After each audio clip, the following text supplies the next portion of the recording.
Welcome to another episode of our SaaS Stories podcast. I'm your host, Ash, and this is a show where I interview proven founders and industry experts who share their stories, strategies, and insights to help you build, launch, and grow your SaaS business. In this episode, I talk to Rayan, co-founder of Squatter, an ambitious professional hailing from Bahrain, where his career journey began with a wealth of experience in physical operations, logistics, DTC subscriptions, and sustainable cargo bike logistics. Rayan honed his skill and expertise in these domains over the years. Around 18 months ago, Rayan embarked on a new adventure, transitioning from the world of physical operations to the realm of technology. As a visionary, he sought to bridge the gap between these two worlds, bringing the art of operations and streamlining processes from physical operations to the tech landscape. Currently, Rayan is driving force at Square, an on-demand operation platform that specializes in helping founders establish robust operations. So I hope you enjoy it. Okay, Rayan, welcome to the show. Thank you very much, Ash. Thank you. Great. Do you have a favorite quote, something that inspires or motivates you that you can share? Yeah, a very famous one is necessity is the mother of invention. It resonates on a personal level. It resonates very much on a professional level.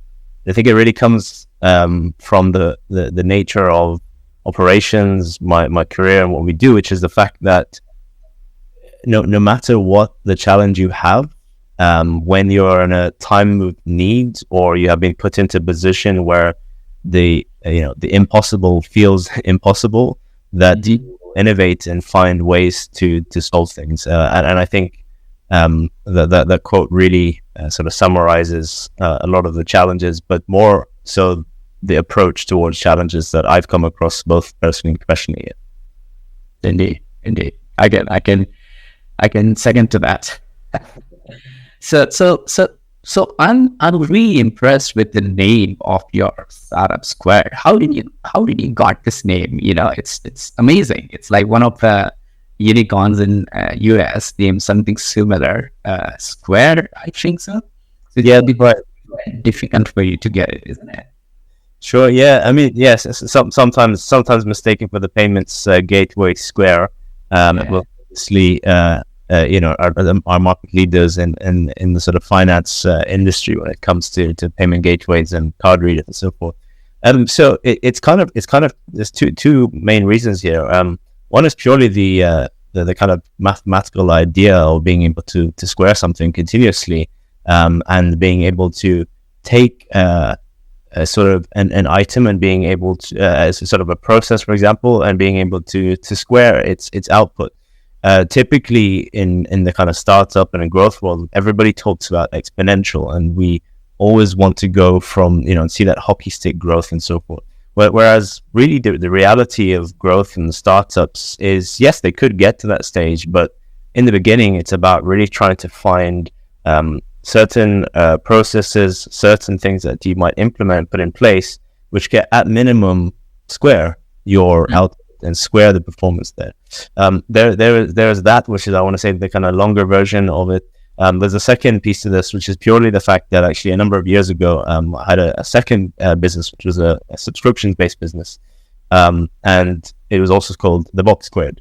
And so there's this underlying kind of theme, which is starting to come. And I don't know, maybe future businesses may also start to play on the word. But that's sort of where we are today with the name. Interesting. So tell us about Square then. What does the product do? Who is it for? And what's the main problem you're helping to solve? Yeah, sure. So, from my background over the years with physical operations in particular and logistics, they are industries that are very, very low, tight margins. You're talking like 3-4% margin industries. And even in a lot of the time in your lifetime, even working in some of those businesses, you may not even see those margins. You're just sort of in the pursuit of getting closer towards a break even, and then potentially your successor or generations beyond that will actually reach the point. Very cash intensive, cash rich businesses. So leaving that kind of world about 18 months, almost 2 years ago now, I wanted to be able to bring those practices of very sort of meticulous processes into the world of tech. Now, there was already an overlap there because the types of businesses that I started to work with, in particular within logistics, were all tech enabled. So we really started to see the impact of how you can use technology to improve various physical based businesses. So what I wanted to do is sort of flip that on its head a little bit and think, if we build operations and build processes for tech companies, then in theory, what we should be able to do is find a much more efficient, sustainable, but potentially even more accelerated way of growing within the tech world. Now, the idea for us and the theory, the hypothesis for us as a business is when it comes to knowledge, consultancy, expertise, that today currently exists in someone's head, right? And so if a startup was to bring an expert on board, quite often you'll find that they're going to build something from 0 to 100%. What we would like to do, and at least the hypothesis at this stage, and what we're really trying to gather and build a database of, is the fact that if we were able to give a founder 60% of that knowledge, and they were able to sort of accelerate their growth, and we came in just to fill in the final sort of 40% gap, then we're able to help businesses move faster, but then also us come in only when a business actually needs support to really fine tune and make it work. Now, where we are today as a business, just to sort of give you an idea, is we are effectively working as an agency or a consultancy whilst building a SaaS platform at the same time. It means that we're able to get real-time feedback from demanding customers. It means that we can really understand the architecture of some of the processes and how businesses work, whilst we're able to build a very sort of data-rich database at the same time. And it's purely it's purely kind of a more extended or a bigger version of your traditional path to building a SaaS platform, which is through, early users, early adopters, customer feedback, and so forth. We're just able to, use that from a financial perspective to bootstrap the initial learnings, but also not try to jump into what is quite a complex problem initially to try and solve. Okay. It's very interesting because a lot of founders I interview, they're either tech or non. When you interview them, either the tech founder doesn't understand the side of the business from a holistic view, or if it is the non-tech founder, that it's very hard for the person to understand the tech side of it. So I want to understand and I want to give my listeners a more layman's terms of understanding of how actually Squared works. So would you be able to give us a sort of like small case study with one of your previous customers, and then sort of like a star approach, like which situation they came to you, like where they were, and then what tasks or actions you guys took in order to develop their processes, build their processes, and then what was the outcome, what was the result of it, so that our listeners can understand how you guys can help them shipping.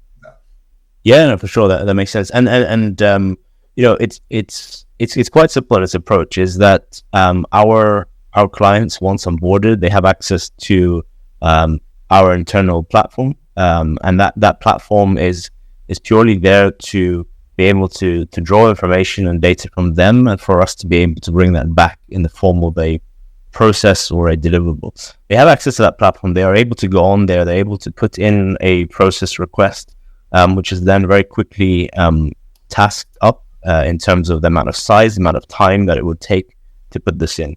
In some cases, we may actually start off with a bit of a consultative call in which they are trying to describe the problem in a more kind of, if you like, emotional or pain perspective, saying that these are the problems we have, and then we would take that down almost in a more consultative approach to break it down into what could the solutions be. But let's say typically they come on and say, well, we need to build a CRM process. And a lot of the time, that is where we are doing a lot of the work, which is unlocking sales, unlocking revenue, and so forth. That request will then come into us. It will be broken down relatively automatically into a number of different tasks for us.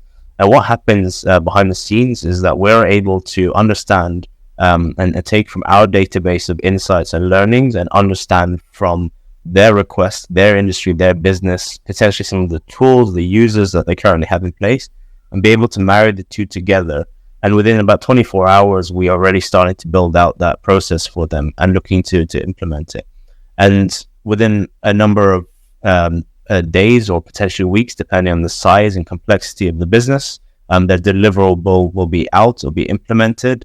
Importantly, there's a training and a documentation piece to this. So one of the challenges of any SaaS sort of tool or platform is always poor implementation, and that's because we've sort of been brought into this idea that SaaS exists as pure play; it should be self and so forth.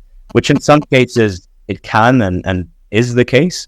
But even when you look at some of your bigger SaaS players, there's always an implementation element. There's always a sort of consultative or solutions architect which is involved in the process.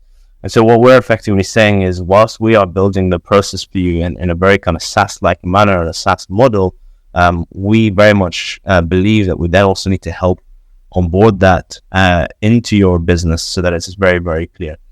Typical type of businesses are going to be relatively early stage, those that don't have an operational function, or they have just completed their raise. They are looking to scale very large tech product development teams, and really getting organized at this stage is very much the right thing to do to make sure that you can sort of unlock your revenue, your sales, your growth, and make sure that you're really focusing your efforts where they are best focused effectively.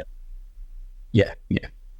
That's really interesting. And I want to unwrap upon the nitty-gritties of how you actually implement these processes with the help of either custom built softwares or, third-party softwares or even other tools. But before going into that, what I would like is, I'm eager to learn more about the person behind this innovative edge. Can you take us back to your roots and share with our listeners about your upbringing, childhood? How did your earlier experiences shape your journey and eventually led you to become the visionary entrepreneur you are today?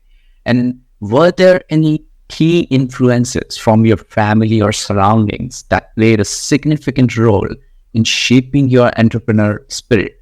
We'd love to hear more about the foundation that sets you on this incredible path. Yeah, sure. Yeah, so as you sort of said at the beginning, I'm originally from Bahrain. Don't know where that is. It's a very small island in the Middle East near Dubai, Saudi Arabia, and I from a very young age of about 10 or 12, I think 12 was about the first time when I actually started, quote unquote, my first business, right? And I had a stream of income that was purely coming in from sales that were related to candy that was being brought in from the US, which didn't exist. I found a gap basically in the market, which was bringing in candy which didn't exist in the country, that was sold at a relative premium to whatever sort of the playground market would be. And I built quite a big sort of significant cash flow for a 12-year-old at the time, which later transformed into actually buying hardware and technology. That later moved on to a YouTube stream, which I had monetized from very, very early stage, speaking about the latest technology, hardware technology, reviewing it and so forth. But then I very, very quickly moved on to simultaneously moved on to a secondary business. And this was actually the first stint of logistics that I had worked in, which was overseas inbound freight. So I would actually have, this was the days before e-commerce within the Gulf, before the days before Amazon and so forth, and actually ship things from LA on a 48-hour period, which was unheard of. So you would be able to get the latest MacBook Pro within 48 hours. We had a very sort of tight operation there from a logistical perspective, but then also from a service perspective, we were effectively placing these bespoke orders. We were taking full cash and being able to upfront, being able to order, procure, and deliver against it. There was also an interesting reverse logistics bit, which is, okay, if somebody's not happy with this, how do we get this back to the US, which is also a very interesting piece there. My influences from a young age. My father comes from had originally come from quite a sort of poor background. Worked with his father at a young age, about 8 or 9, in sort of his cafe, and lost his dad very early, aged 11, and saw an entrepreneurial route basically from the age of 8 onwards. And once he had sort of gone through his earlier stages of his career, very quickly to soon after into construction, property development, as a completely bootstrapped sort of solopreneur to start off with. And obviously watching that journey throughout had always had a very significant impact on me personally in the way I thought about entrepreneurship. It's why all my businesses and business ideas up until this point have always been bootstrapped. It's not because I don't want to go out and raise. It's just that I'm always seeking how best we could potentially monetize or generate cash or be able to grow without the need to go out and raise. And not so for any sort of wrong reasons, really. My father had a significant impact on me and my entrepreneurial sort of path throughout my sort of early days, and still does, really. And that is sort of the, a very, very significantly impacted by sort of my upbringing, my family. I always bring an example up when I talk about this, which is, I vividly remember times in the supermarket where we would go to buy items, let's say small bottles of water for sort of the office or something. I vividly remember my dad looking at the sort of the unit cost per bottle, depending on the size, and which one would be best value for money to put into the office. And those principles to me at the time, as a child in the supermarket, seemed sort of almost irrelevant, because we were talking about pennies here. When flash forward, a number of years, and you look at this, almost 2 decades later or 3 decades later, actually that's a significant learning in life, in which you can apply both on a professional but also a personal level, and how you make decisions. So it's even in my own decisions today as a founder, buying SaaS, for example, whether you pay for it monthly or annually, trying to understand and make decisions. Why should I go for the annual one over monthly if the use is only for 3 months, or we want to see how it's like, and so forth? So it's really stuck with me. I think it's been a very key part to my life on that front. Yeah, it's very interesting, and I don't know if it's not the case, and it's not the case in every scenario, but most of the time, all the multi-billionaires, I'm not talking about millionaires, multi-billionaires, they come from the background where they had early stage learnings in their child. This kind of learnings actually push them to reach to those heights, which is even impossible to think for the people who had a privileged childhood. Yeah. Because they can go to at a certain level, and then their thought process stops. And then, I'm not saying that if you're born privileged, you cannot build a unicorn. You can. But if you go through some hardship, through some unprivileged childhood, or some learning while growing up, or bringing up your family with you, it helps a lot being a founder. Yeah, it does. And by interviewing multiple founders, I found out that this is something showcased in your consistency towards what you love, what you're passionate about, and what you want to achieve in life. Because a lot of people give up. Yeah, absolutely. Yeah. So let's talk about this, where the story has actually begun. where did the idea of Squared came to you, and how did this story got into the shape? Yeah, sure. So when I left the sort of world of logistics, I had initially started just doing consultancy for startups as an independent consultant, and it was almost like a halfway point between trying to figure out exactly what I want to do next from a business perspective, or potentially even going back into kind of a different type of full-time employment within a completely different industry. What I quickly, first of all, I really enjoyed that.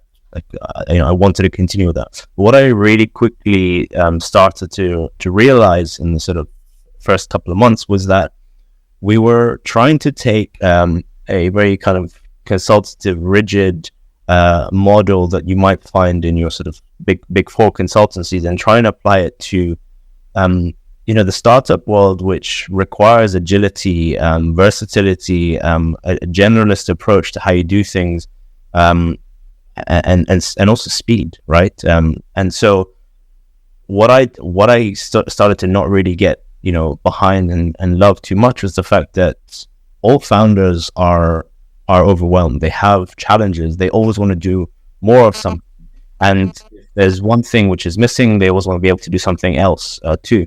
And so rather than me coming in as an independent consultant and creating a project scope, which was very rigid, which was sort of governed by timelines and frameworks and so forth, what I thought is that if we were able to take a slightly more flexible, more plug-and-play and accessible model for startups, then we should get a better sort of traction and stickiness. But also it makes more sense. It feels less of a commitment to startups. And obviously, given the last year or so in terms of the market, that's been a game changer for us and also the businesses that we've had to work with. So the main thing for us was, we've identified who our ideal customers are. We also understand the type of customers that we're working with, in terms of we're not working with the corporates, with enterprise. It's very much startups that need to move fast, have flexibility. And we started to shape and change the way we work. And the model as it is today, it's relatively unique. It started to become a bit more popular when you look at some of the creative industries, particularly when it comes to graphic design. Some software developers are starting to take a bit of a similar approach, but we're yet to see it in a slightly more, I guess, what would be considered a slightly more complex offering, which is within effectively operations and operational processes. So yeah, that's kind of been the journey there towards where we are today. Yeah.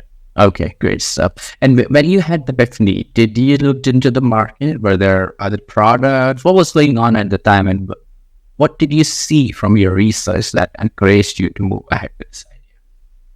Yeah, I think, there is in the last couple of years since the pandemic, there has been a large number of people that have left full-time employment to go into freelance and contract work, which, as many would know, has created the idea of fractional roles and portfolio careers, right?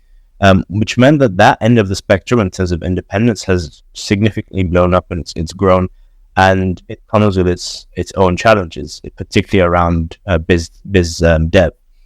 And then on the kind of other end of the spectrum, you have your big name household consultancies who all have very tried and tested. They've been doing this for decades, ways and means of working. Now, if we put the sort of costs aside, we also have those mid-boutique consultancies that still are able to work with these types of businesses. But the piece that we were trying to do is, how can you get sort of the small and kind of homely feel of the smaller, either independents or smaller consultancies, but also with the almost effectiveness of your bigger consultancies when it comes to insights, database, and knowledge. Meaning, we didn't want to come in and reinvent the wheel for you every single time we came in, but rather used everything we knew to accelerate the business, continuously learn about your industry before we even started working with you, to be able to accelerate what we do when we come to you. which is why we're able to turn things around very quickly when it comes to starting with you for that reason. But yeah, there was a huge addressable market. The reality of the market is that all businesses, all founders have challenges, and that has slightly started to be seen through the demand that has been coming to us from a variety of directions. Yeah. Sure. So okay. So just to reiterate, and for my understanding also, so currently you're building a SaaS product as well as doing some agency work, which is helping you to build the SaaS, right? So the SaaS itself, what pain point exactly it solves? Is it a CRM system? Is it a building block which actually can create any kind of processes for the customers? So for example, let's say as a founder or as a startup, if I come to you and say, okay, what I do is podcast, right? So in order to do that, I reach out to people on LinkedIn. I have different networks where I have connections. Then some people reach out to me because of my content. Some people I reach out to, then I pull up their contacts, put it into a CRM, which I use right now. And then the conversation start, etc., etc. And then I host the podcast, and then it gets into the editing phase. And then after a while, it goes to publish. When I tell you this whole process, I'm 100% sure you will be able to figure out, oh, actually you're doing this wrong. You need to optimize this and that. How does actually it works, and how does that SaaS product helps together? So let me ask you a question just in return to guide this. Is how do you know what to do in that case? You mean how to improve the efficiency, or before you had a podcast, or before you had the intention of trying to organize the process better? Where did you start? So I actually started thinking about it around 6 months ago, when I thought, as a founder, we have a habit of watching these growth hacking techniques on the YouTube or other platforms. And one thing I realized, that I have to build a community and I have to learn a lot about entrepreneurship. Building a community could happen on any social media platform. I could have used YouTube, I could have used any other, TikTok, etc. But none of them I actually enjoy. What I enjoy is talking with founders like yourself. And that's when the podcast idea came into the scene. And then I did some research, if the market is there, if I am still able to pull this off, etc. And then I made a decision, let's go for it. Great. Yeah. So look, basically the type of platform that we are trying to build from is, once you have reached that point, which is effectively the kind of idea point, is we want to help you execute and accelerate idea to reality, idea to execution, right? And so from a platform perspective, some of the earliest things that you would expect to be able to do with this is in a very similar manner to how you might interact or engage with, let's say, ChatGPT today. You would be able to try and sort of put and describe some of those things in, and be able for the platform to help guide you and give you what that process should look like, or can look like, in order for you to not have to go away, try and test too many things, and sort of be blinded by what will probably be a lot of sort of sales and marketing push towards you. Because the challenge we have today, and this comes from the realities of SEO marketing, content marketing, is that if I was to Google how to do something, so how to set up a CRM, the chances are the first 1, 2, 3, 4 pages that you will find on Google will be CRM SaaS platforms that are trying to push you towards them. And whilst they might give you an exact means of how to build a CRM, they're giving it to you in their view, and there's a relative amount of bias there. What we have been able to do as a business from a consultative perspective is being able to really assess your business, your needs, and the outcome, and be able to fill in the gaps. So even if one of these CRM platforms is the best one, we can also pull out all the considerations that you have to make or can make along the way, right? And that's what the platform will give you, which today, being able to Google that, you will not necessarily get that kind of answer. But also, it's there to accelerate. So one, like a very basic example here is when it comes to newsletter opt-ins, quite often people will, very quickly take the tool, put in a form on their website for you to subscribe to the newsletter. What they might fail to do is update their privacy policy on the website. And these are some of the intuitive pieces that we want to build, or we are building as part of the platform here, which is you've improved and you've implemented your newsletter opt-in. Whilst you're here, you need to remember to also update your privacy policy and make sure you do it. And if you need to know how to do it, this is how you can do it. We move on to the next process here, which is privacy, GDPR, on a regional basis. Even the ICN compliance commissioner from the UK. Exactly right. So it's being able to make sure that people are being fed the right types of not just information, but also the right type of process designs that they can take away. But the idea is we're not leaving them just with it, because we're not selling a template here. We're able to give you what you need to build it, but we would then also come in to help take you from that point to the finish line just a little bit quicker. Got it. Okay. So, you already mentioned that, most of your businesses which you have started in the past were bootstrap. I'm guessing this one is also completely bootstrap? Yeah, correct. Yeah. So because we've opted to go down the sort of service path first, in order to get to this point, it has meant that we've been able to run and act as a services business with services margins, of course. So I think the need to raise, at least initially, isn't going to be there. It really depends on where we end up in terms of scale, or the need to raise investment to scale further if we need it. Yeah. Have you ever considered raising any money, or it's just not in your plan? It's always there. It's always a consideration, and naturally, any founder or entrepreneur, whether you are bootstrapped or you are raising, should always be sort of lobbying and networking and understanding what the investment landscape looks like, who the main investors are, VCs, and so forth. So it's always something which is brewing and kind of bubbling away, because you never know when you may need to do that. You may pivot towards an opportunity, even if you were to start a completely different business or spin out a product based on your existing business. It's always good to have that. So it's not an immediate consideration, i.e. we're not looking to raise right now, but it doesn't mean that we shouldn't be raise ready, if that makes sense. Got it. Yeah, makes sense. Okay, that's a good idea. Because once you have enough traction, once you have enough data with you, it will be easier for you to raise money. Absolutely.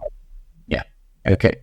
Would you be able to share a little bit more about how does the revenue model works, or is it something still under consideration too? Yes, our existing revenue model is entirely transparent. We effectively have a subscription model, in which, depending on the amount of intensity you require from us, it impacts the price. But you can access an on-demand support from us for £590 from £590 a month, and that's really geared towards the early stage founder, some of whom are still within full-time business. And what we're able to do is just help them accelerate their early efforts towards creating a business and going to market. Our sort of core range sits at around £2,900 a month, and that's really there to support startups who are about to raise or about to close an investment, or that have just raised an investment, are looking to sort of support their operations and accelerate it. Though we also do sort of bespoke packages where we take a bit more of a hands-on approach with businesses, and it becomes more sort of led by us as opposed to them from a kind of a guidance or a strategic perspective.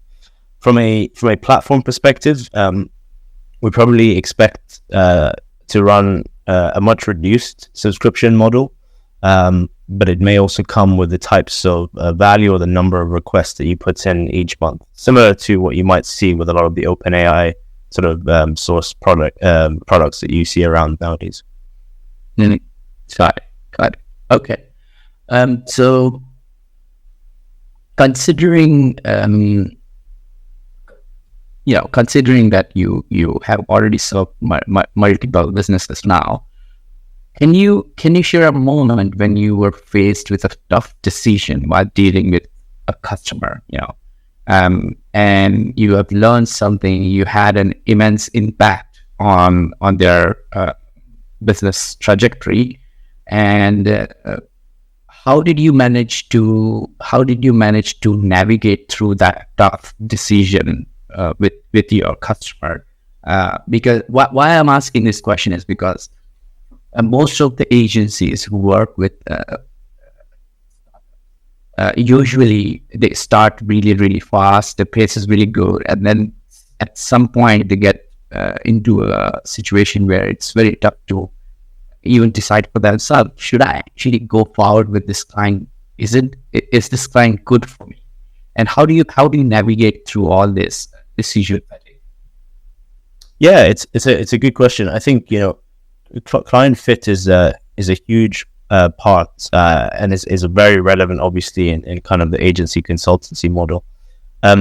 It's very tough, but I think the starting point really is, and I think this is where sometimes businesses might fail or agencies might fail to work through is actually being very clear with what your own ICP is from a customer perspective, but also just your own values, what you're trying to achieve, the data, the metrics you're trying to get from the work you do, and also trying to answer the question of, where are you going to be in 5 years time, 10 years time, and so on.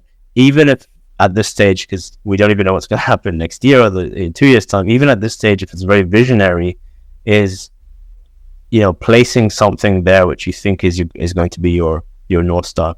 So like an activity that we always do, and probably on a sort of quarterly basis, is exactly that, and we call it the North Star alignment, right? Which is the North Star is still there. We understand what the platform is. We understand some of the problem that we're trying to achieve and who we're trying to help, which is effectively making operational processes accessible for founders and helping founders build operations. That doesn't really change fundamentally, but what we continuously look at every few months is who are the most impactful businesses that work, that can work for us, but also we can work for them, right? And by doing that, we have got closer towards truly understanding our ICP, but also being able to really gather a sort of more accelerated insight for ourselves of where do we go next, or how can we do this even better, and so forth. So there have been a few occasions across the last year where part of it is sort of values and strategically driven, and some of it is sort of just gut feeling of these may not be the clients to work with. Now, I say that after going through that for a little bit of time and understanding that, what I would never advise people to do is to sort of do that too early on. I think part of the process of taking on work which may not seem great initially is the sort of risk you need to take as a business. And what I mean by that is, if that client on paper doesn't seem right, it doesn't necessarily mean in practice it is. It will go one of two ways. Either you're right and you know exactly who not to come back to in the future, or the type of business to come back to, or you're completely wrong, right? And you've actually found a really strong client as part of your portfolio in which you can sort of really capitalize on for future types of work. I also think on that front is they may be a difficult industry or a type of client to work with, but if you've done it once, then you may be able to take elements of it and almost productize it for future clients, right?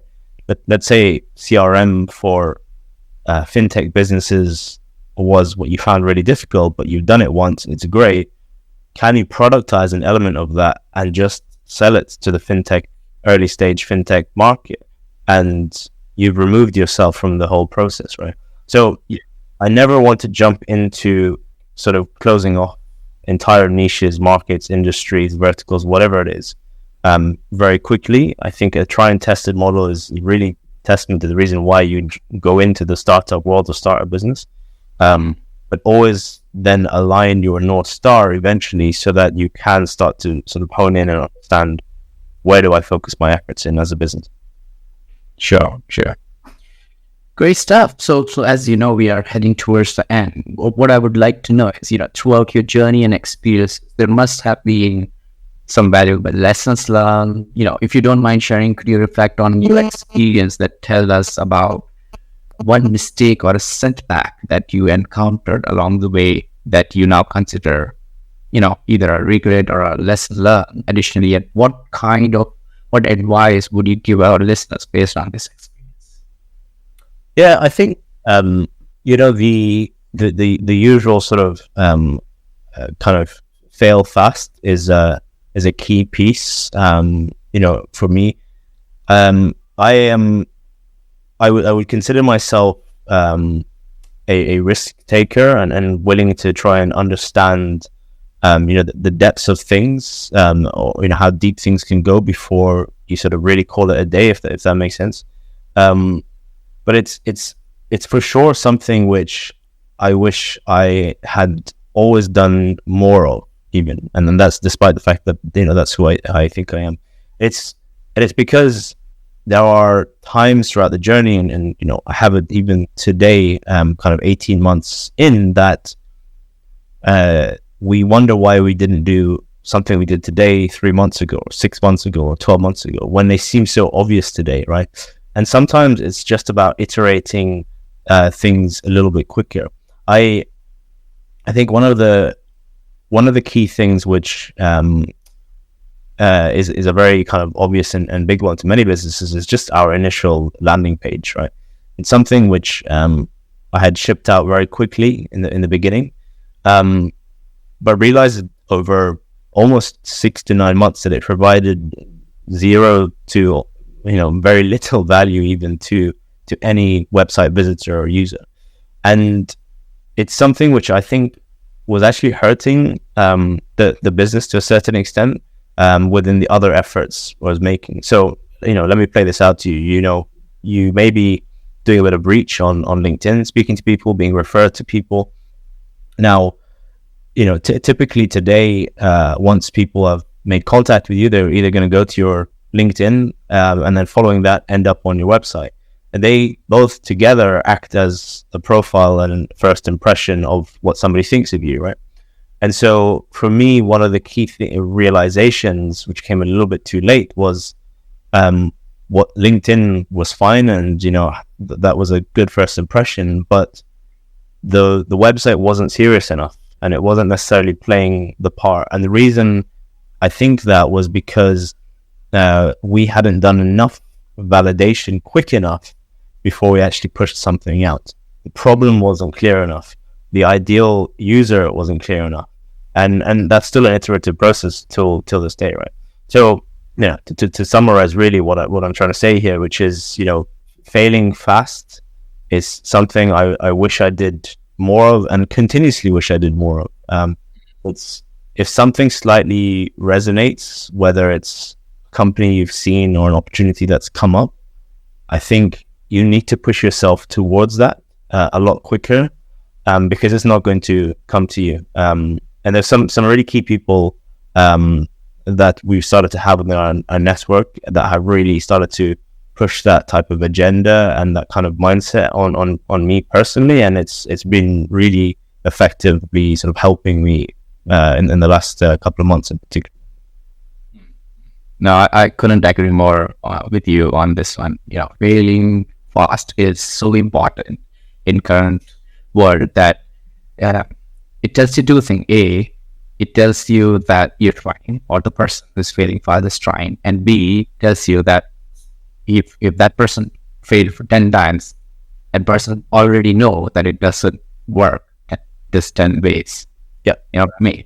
So it's really important, and all the big giants are using this strategy in-house to develop innovations inside of the company. So exactly, it's a proven technique to innovate basically in-house. Absolutely. So we are heading towards the end, and I'm gonna take you into a lightning round. I've got 6 quick fire questions for you. So answer them as quickly as you can. You ready? Yep. All right. What's one of the best piece of business advice you have received? Fail fast. There you go. What book would you recommend to our audience and why? 0 to 1. I think it covers a lot in 250, 300 pages. Mm-hmm. From all different parts and feats of the business, and when it's told through experience, it's really impactful. Awesome. What's one attribute or characteristic in your mind of a successful founder? Bold, I think. Not as in bold like hair, but as in bold. Yeah. Yeah, I like that. What's your favorite personal productivity tool or habit? Notion. I have to get into habit of using Notion. I haven't used it that much. Yeah. A lot of people do that. Yeah. Okay, what's a new or crazy business idea you would love to pursue if you had time? Yeah.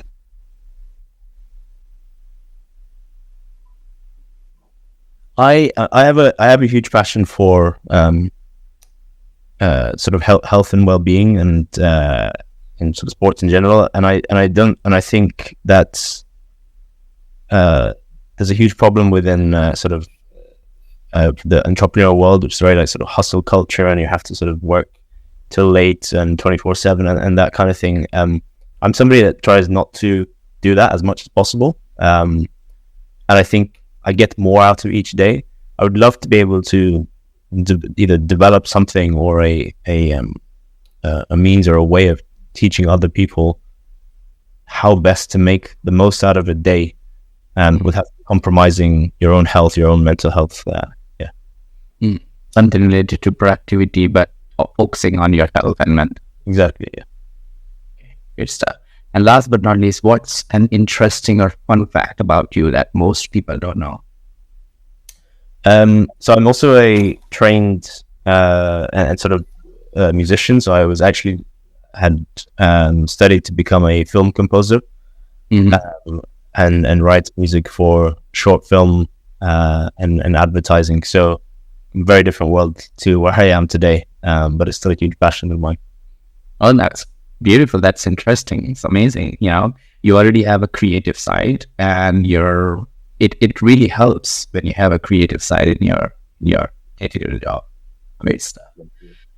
Rayan, thank you so much for joining me and sharing your story and packing the last few years of building this business and some of the ups and downs along the way. If people want to check out Square, what they have to Google? What's the website? Yeah, so at the moment we're just square.consulting. Also find the same on LinkedIn as well, or follow myself on LinkedIn. Yeah, what if folks want to get in touch with you? What's the best way? What's the handle for LinkedIn?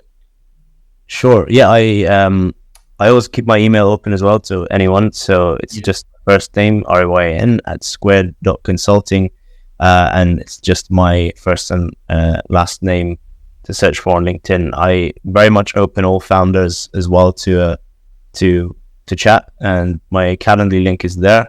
And I'm there to speak about all challenges, both operationally and in business to help accelerate your growth. Perfect. Ryan, thank you so much for joining us today and sharing your inspiring journey and the impactful work you're doing through Square. It's been an absolute pleasure having you on SaaS Stories podcast. Likewise, Ash. Thank you very much for allowing me to share it. Perfect. Thank you all for tuning in to this episode of our SaaS Stories podcast. I hope you found our conversation with Ryan insightful and inspiring. If you're a founder or an industry expert interested in sharing your story on our SaaS podcast, please don't hesitate to reach out. Simply email me at ash@artcircles.com and let's connect for a potential interview opportunity. If you enjoyed this episode, make sure to subscribe to our podcast and stay updated on future interviews with proven founders and industry experts. We have a lineup of incredible guests and valuable insights coming your way. Stay inspired, stay motivated, and keep building.